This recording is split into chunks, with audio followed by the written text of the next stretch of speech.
Yolanda, mi hijo pasaría a un colegio regular. No todos los niños, okay, pueden estar en un colegio regular. Hay muchos niños que ganan pues estas habilidades cognitivas, cálculo, lectura, escritura, pero hay otros niños que no.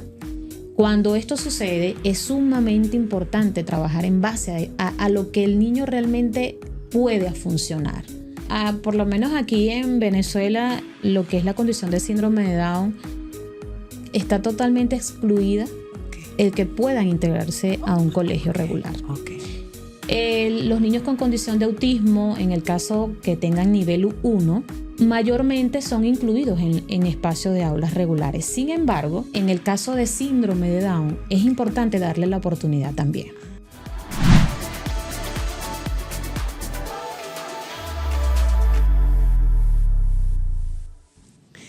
Paz y bendiciones. Bienvenidos a un nuevo capítulo de Escuela Diversa con la directora de la Fundación Pequeños Héroes. Ella es magíster en orientación educativa, Yolanda Suárez Lugo, para abordar un tema de cómo se preparan a los niños, niñas, adolescentes y a veces adultos que tienen algún trastorno del neurodesarrollo. ¿Dónde pueden acudir los padres, por ejemplo? La primera pregunta. ¿Dónde pueden acudir los padres que tienen algún hijo con un desafío dentro del neurodesarrollo? Mira, primeramente, dentro del equipo multidisciplinario, los especialistas certificados para descartar o dar un diagnóstico es neuropediatría y psicología. Ya por ahí es una muy buena información. Pueden dar el primer paso, que es con el psicólogo, ya que va a aplicar las pruebas, va a ver cómo fue el desarrollo del niño desde su gestación. Y por supuesto a través de las entrevistas con los padres, entrevistas con los niños, que es a través del juego lúdico, para comenzar a descartar, ¿no? Y ver qué tanto hay un desafío en el neurodesarrollo.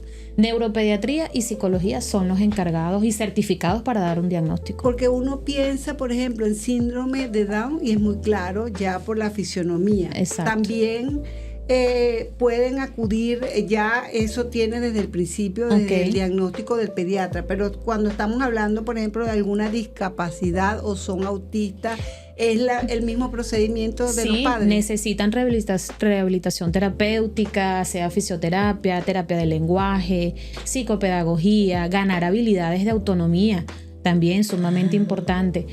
Mayormente los padres que tienen sus hijos con síndrome de Down desde el 0 mes están en terapia porque necesitan de muchísima estimulación.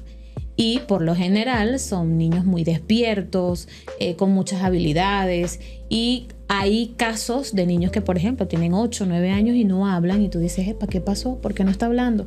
Por precisamente no tener este acompañamiento, vamos a decir, precoz con respecto a la rehabilitación terapéutica. Es interesante lo que me estás diciendo. Quiere decir que si los niños de alguna manera comienzan, digamos, ese abordaje, hay una identificación, yo me imagino que el primero será el pediatra.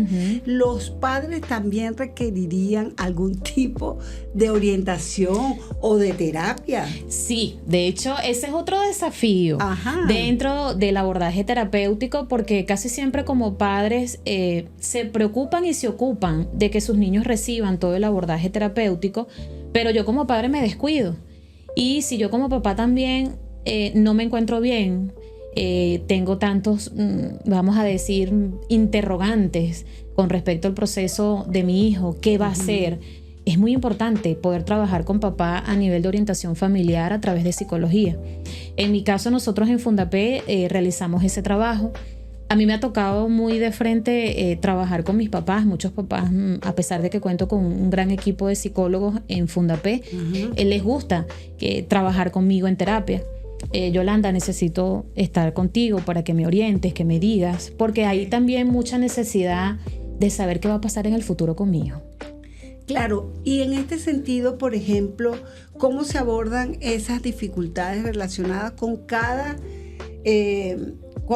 cada desafío dentro del neurodesarrollo? Y te pregunto porque no es lo mismo niños, niñas, adolescentes con síndrome de Down o que tengan alguna condición dentro del espectro autista, o sencillamente tienen déficit de atención, hiperactividad o algún retraso en el desarrollo del lenguaje. Entonces, ¿cómo se abordan esas dificultades relacionadas con esos desafíos dentro del neurodesarrollo? A través de un plan individualizado, por eso lo importante de que puedan acudir con neuropediatría, ya que envía este plan de trabajo con toda la batería de terapias que necesita el niño, que muchas veces los papás quieren omitir. No, es que ya él lo hace, ¿para qué necesita terapia de lenguaje? Ya él lo hace, pero resulta que sí, tiene comprensión, dice pues algunas palabras, pero necesitamos incrementar mucho más ese vocabulario. Entonces, eso también es sumamente importante, esperar, ¿no?, que el especialista nos dé esta pauta de cuándo es el momento de hacer una pausa, cuándo es el momento de incrementar otras terapias. Para nadie es un secreto el costo, ¿no?, también económico, claro, de las terapias, y sé que muchas veces los papás lo asumen desde ese punto, ¿no? Yolanda, no puedo con toda la carga terapéutica, entonces, bueno, también busco a manejar lo más asertivo posible para que los niños puedan recibir toda la atención posible. Estamos hablando de diferentes desafíos dentro del neurodesarrollo. Quisiera enfocarme un poco en el tema del autismo, porque también hay diferentes condiciones dentro del espectro autista. ¿Cómo abordan ustedes esas condiciones dentro del espectro autista relacionadas, por ejemplo, con la comunicación? ¿Cómo visualizan y nos enfocamos al tema del autismo? Por ejemplo, el autismo, cuando no tienen lenguaje, es bastante complejo y es muy preocupante para los papás. Okay. O sea, mi hijo no habla, ¿cómo hago para incrementar? ¿Cómo hago para estimular? A pesar de que pueda recibir terapia.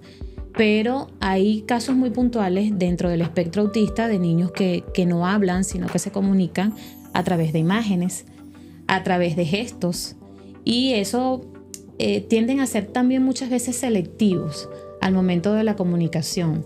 Sin embargo, hay muchas personas que a nivel terapéutico que trabajan con lo que es a través de estas imágenes flashcard para buscar la mejor comunicación asertiva para nuestros niños y sobre todo darle las herramientas a los papás. Sin embargo, los papás no los acompañan mucho, no los convence mucho este tipo de comunicación para que tengan los niños. Yo quiero puntualizar algo, que es que la Fundación se ocupa, Pequeños Héroes se ocupa precisamente, es como una escuela de transición. Todos los niños que están allí presentes puedan realmente hacer una transición hasta un aula regular. Muy importante esta pregunta, porque así como me la haces tú, me la hacen muchísimos papás. Yolanda, mi hijo pasaría a un colegio regular. No todos los niños, okay, pueden estar en un colegio regular. Hay muchos niños que ganan pues estas habilidades cognitivas, cálculo, lectura, escritura, pero hay otros niños que no. Cuando esto sucede, es sumamente importante trabajar en base a lo que el niño realmente puede funcionar. Ganar habilidades a través de un oficio, por ejemplo. El día de hoy, de hecho, va a Fundapé una amiga que su hija ya tiene creo que 21 años y tiene un desafío también en su neurodesarrollo, pero su preocupación es, se graduó de bachiller y me dice, Yolanda, quiero que aprenda un oficio. Yo estoy clara que mi hija no está preparada para ir a la universidad, pero ¿qué puedo hacer yo para orientarla y qué pueda aprender? Yo admiro realmente a estos papás que de alguna otra forma pueden ver más allá, ¿ok? No encasillarse de que, bueno, como mi hijo ya tiene 15 años, entonces, bueno, ya tiene que hacer tal cosa. No, vamos a trabajar en función de lo que pueda lograr tu hijo. Y no todos somos buenos para, por lo menos en mi caso, no. A mí hay cosas que se me hacen fáciles, otras que no. Entonces sería lo mismo trabajar con niños que tengan estos desafíos en el neurodesarrollo. Precisamente allí va, porque estoy imaginándome síndrome de Down, que es una característica muy específica, y estamos hablando del autismo, que también a veces no se perciben esas condiciones de que un niño pueda tener alguna condición dentro del espectro autista. Entonces, ¿cómo se aborda? Porque ustedes integran en su fundación a muchos niños dentro que tienen algún desafío, me gustó ese término de definición, con el neurodesarrollo. Entonces, ¿cómo es la atención a unos niños que tengan adolescentes? Inclusive me habías hablado de adultos que tengan síndrome de Down, por ejemplo. Estas planificaciones son netamente personalizadas. Okay. De hecho, las maestras que tengo en aulas de transición tienen un gran trabajo porque son planificaciones netamente individualizadas. ¿Son maestras en educación especial, por ejemplo? Son maestras en especial o preescolar. Las que tengo ahorita en aulas de transición, donde se han preparado con todo este trabajo que realizamos en Fundapé. ¿Cómo hacen para organizar, digamos, esas habilidades básicas? Por eso lo importante es las adaptaciones. Y por eso esto ha ocasionado tanto caos a nivel de colegio regular. ¿Por qué? Porque obviamente no todos van a tener el mismo plan de trabajo. Entonces, claro, ahí es donde viene el caos. Mamá, no puedo trabajar porque necesito la orientación, tengo 20 niños más a mi alrededor que necesitan de mi atención. Nosotros en Fundapé buscamos a tener lo mejor posible de esta adaptación a nivel personalizada, incrementar vocabulario, incrementar este nivel de atención y concentración. Y cuando hay estos déficits también es importante tener el seguimiento de qué está pasando, porque también es importante que los niños que están en aula de transición se mantienen en terapia, se mantienen en acompañamiento neurológico y es el seguimiento que tenemos que tener constantemente para ver los avances. Pero en aula regular ese es el gran reto y es entendible, porque si te pones a ver, es un gran trabajo. Como te digo, allá en aulas de transición, si hay 20 niños dentro del espacio, son 20 planificaciones diferentes. Entonces, sabes, en un colegio ya es un gran reto el hecho de que la MAE tenga que hacer esta adaptación, y por eso muchas instituciones también solicitan lo que es el tutor para apoyar este trabajo dentro del espacio regular. ¿Cómo se involucran los padres? Porque si ya mi hijo tiene algunas competencias en la escuela de transición, han adquirido algunas habilidades sociales, cognitivas, conductuales, entonces ¿cuál es el papel de los padres en ese proceso? ¿Tienes que cargarlos así como una cruz a cuesta a algunos papás en tu fundación? Mira, el papel de los padres es sumamente importante. Porque, como te digo, una vez que comienza todo este proceso, pero si vamos viendo ganancias, ya vengo a un punto donde, bueno, lo traigo a terapia y de alguna otra forma dejo de involucrarme en el proceso. Por eso es importantísimo trabajar de la mano, y siempre les hago este llamado de conciencia y atención a mis padres, que saben que los que me conocen, que enseguida, cuando yo veo alguna alteración conductual, pero si hay un acompañamiento de todo el equipo multidisciplinario, ¿qué está pasando en casa? ¿Cómo están sucediendo las cosas en casa? Fácil. Porque es un gran reto por donde lo veas. Claro. Y entiendo a muchos papás, y una de las cosas que siempre yo le digo a mi equipo multidisciplinario, pónganse 5 segundos en los zapatos de los padres, porque si uno, bueno, tú me acabas de decir que tienes 3 hijos, y si uno como padre de tener niños neurotípicos que no tengan condición, llega un punto que tú te ahogas, imagínate tener un niño con condición, con tanta atención, con tanta supervisión que tienes que tener. El núcleo familiar inclusive. Es muy agotador, sumamente agotador, y por eso siempre yo le digo a los padres, cuando te ocupes con tu hijo en todo este proceso terapéutico, también date tu tiempito. Tus 20 minutos, haz algo que realmente te haga sentir bien para que todo pues pueda seguir fluyendo. ¿Cómo evalúan ustedes ese avance? A través, por lo menos psicología, a través de sus tests, a través de las áreas de desarrollo, cómo se encuentran las áreas de desarrollo. También muy importante la edad mental. A veces, por ejemplo, tenemos un niño de 10 años y mamá y papá ya quiere que lea y escriba. Pero resulta que cuando aplicamos las pruebas en el área de psicología, ya va, todavía no estoy apto, maduro, claro. Exacto, para recibir esta atención.